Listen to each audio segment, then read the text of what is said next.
ब्रह्मा विष्णु महेश। हरि ओम नमः शिवाय, हरि ओम नमः शिवाय, हरि ओम नमः शिवाय, हरि ओम नमः शिवाय। गुरुर्ब्रह्मा गुरुर्विष्णु गुरुर्देवो महेश्वर, गुरुर्साक्षात् परं ब्रह्म तस्मै श्री गुरुवे नमः। हरि ओम नमः शिवाय, हरि ओम नमः शिवाय, हरि ओम नमः शिवाय, हरि ओम नमः शिवाय।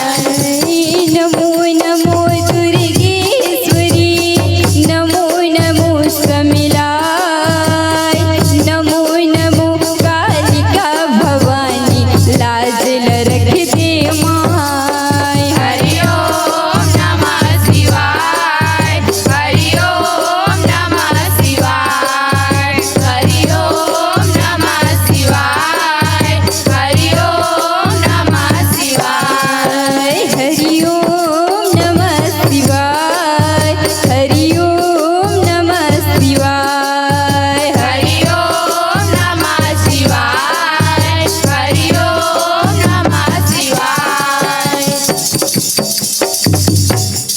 बोलो शंकर भगवान की जय। छत्तीसगढ़ माटी के कोरामा बसे ये गांव, जी हाँ, दो दिवसी जस गंगा के धार बोहावत हवे, वही गंगा माँ आपो मन के साथ साथ हमो मन ला डुबकी लगाए के मौका मिले हवे। ये मंच में विराजमान निर्णायक गणियों गुत्तुर गुत्तुर बोली के बोलैया हमर उद्घोषक भैया ला, आयोजन करता के जम्मो भाई मनला, ये गांव के दाई दीदी भाई बहनी लइका मल्ला, हमर माँ अम्बा बालिका जस पूरन परिवार ग्राम सुंदर के डहले सत सत नमन है, प्रणाम है। वैसे तो आप मन रखे हवो मन पसंद विषय, वही मन पसंद विषय ला हमो मन लेके है अपन गौ के गोबर जिला महाभारत से लेके हवे। अभी कर रचनाकार है आदरणीय श्री पूरन साहू जी। वैसे तो हमन पहली बार गायक बजाए बर आए हवन, अगर हमर ले कोनो भी प्रकार से गायक बजाए में गलती हो जही त अपन कोरा के नान्हे नान्हे लइका समझ के माफी दो माफी दो माफी दो। प्रेम बोलो दुर्गा मैया की जय।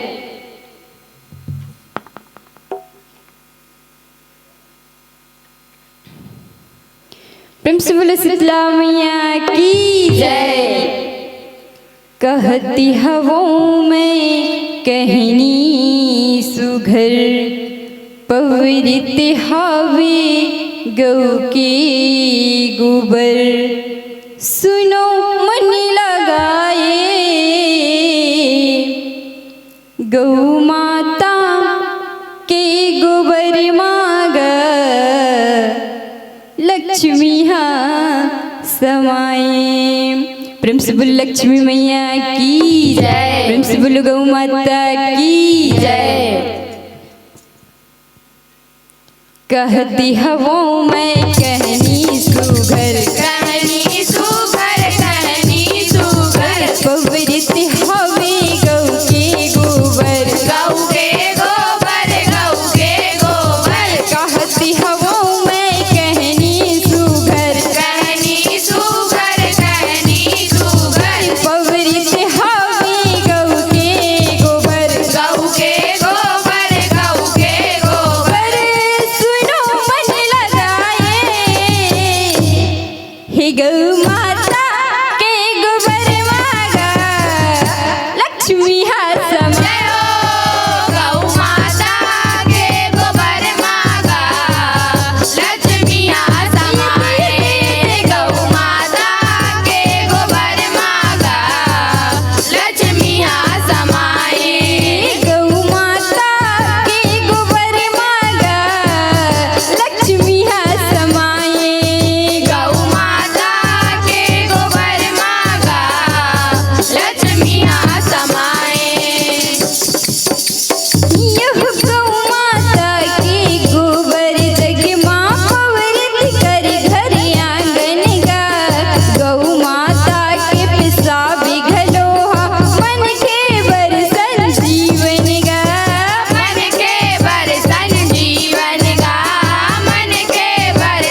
भक्ति गुण आदर है मन भावने कृपा बरसाए हे गौ माता के गोबर मागा लक्ष्मी है समाए गौ माता के गोबर मागा लक्ष्मी समाए गौ माता के गोबर मागा लक्ष्मी समाए यह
खिला